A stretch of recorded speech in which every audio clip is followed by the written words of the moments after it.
welcome back. When he's healthy, Kane Wasylenchuk is the best racquetball player in the world.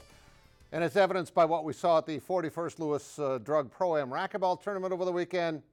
He's healthy again. He missed last year's tournament with a knee injury, but Kane showed why in Sunday's singles title match that he is the best in the world, bar none. He had already eliminated Rocky Carson, who's the second-seeded player in the world, in the semifinals on Saturday. And yesterday's opponent was Daniel De La Rosa. It was never close. Using his power forehand and great touch, Wasylenchuk dominated the match, winning 15-4, 15-2, and barely working up a sweat in the process. Here's your match winner, and he was very glad to be back playing in a tournament that he really enjoys, and to be healthy, too. You know, when I'm healthy, I know exactly what I bring to the table.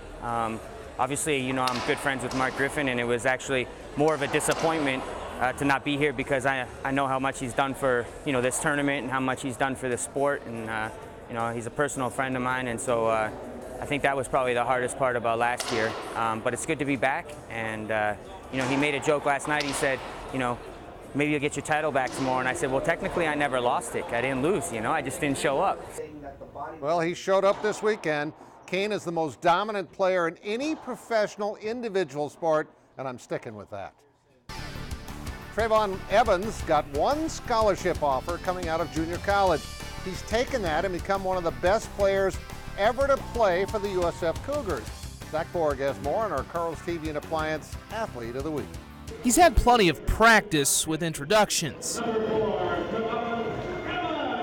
remember when I was like 2, maybe or 3, my mom would come down and I had like a little basketball hoop downstairs, and I remember she would always, I would be hiding behind the closet, and she would yell my name. It's like, and starting for, and then she'll say a team name, and then Trayvon Evans. I come running around the corner with my little Michael Jordan jersey on. So it's no surprise that Trayvon Evans has plenty of theatrics on the court as well. Evans for the win.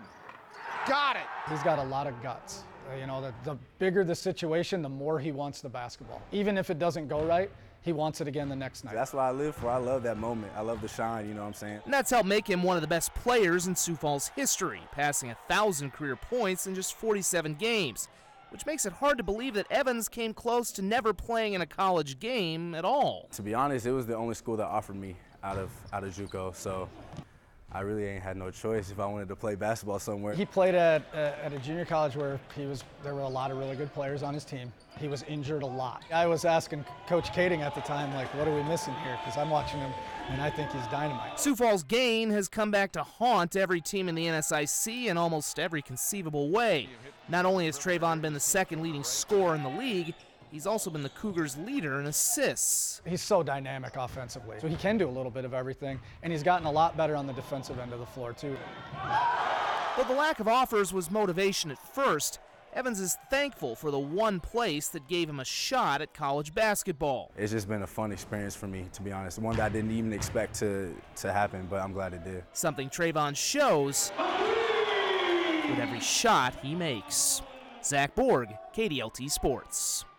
Well, the Coyote basketball teams were on the road in Omaha for a Sunday matinee and split a doubleheader. The women tipping things off yesterday at about 2 o'clock. First quarter, Allison Arns with the position inside gets the hoop and the harm. It's 23-17 USD after a quarter. Kira Duffy would also do some work down low. She had 17 to lead the way. They went on to win 75-68, or I should say 80-49. The men lost their game 75-68. And that's sports. Well, I'll be right back.